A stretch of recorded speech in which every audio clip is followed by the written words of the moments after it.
These are not my words.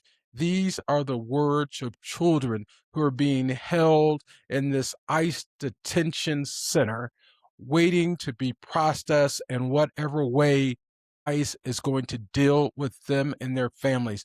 They're being malnourished. They're being denied medical treatment. They're not getting the education that they should be getting.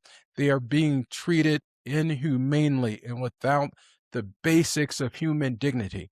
And in fact, as I was getting ready to sit down to record this podcast, there's a report of a family, a woman and her small child who was getting sick and had bronchitis. And the report just came out this evening that instead of providing care to that child, ICE dropped the mother and the child off at the Mexican border without any resources, without any money, without anything, and chose to leave them at the Mexican border instead of providing proper medical care to that child. No matter how you think about immigration policy in this nation, there is no excuse for treating children of God in that manner.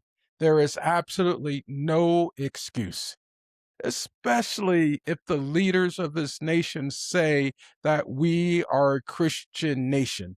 Because if you're a Christian nation, that implies that you have an obligation to treat people in a Christ-like way.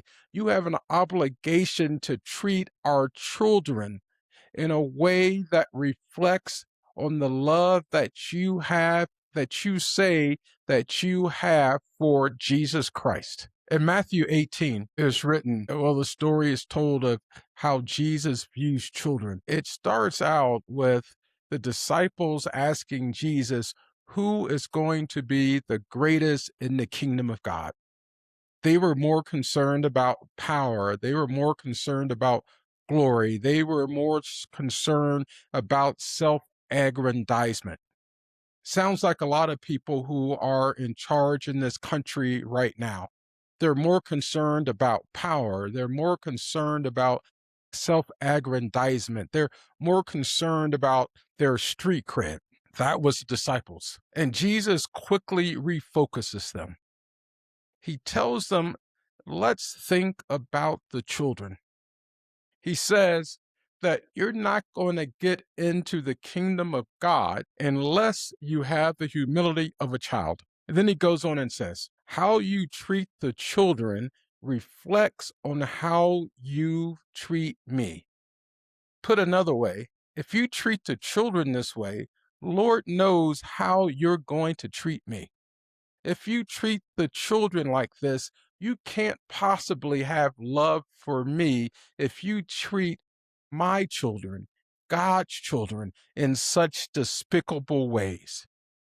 There's a problem. There's a problem in this nation, and we have a problem of the heart because we choose to treat families through our public policy in ways that no human being should ever be treated. Never should any human being be treated in the way that we're told families and children are being treated in the Dilley Detention Center in South Texas. And we hear now that ICE wants to build more of these warehouse-like facilities throughout the country, and will be building more of these warehouse-type facilities throughout the country. We can't have a democracy. We can't say that we're a moral nation if we treat people immorally. Aside from the fact that it's a sham to say that we're a Christian nation, that we were founded on Christian principles, because if we were, we would not be acting like this. If we were serious about our faith, if those people who are in power in the government and those who enable them were serious about this, we would be thinking twice about the way that we treat these children and these families in the Dilley Detention Center. It's unscrupulous. It's unethical.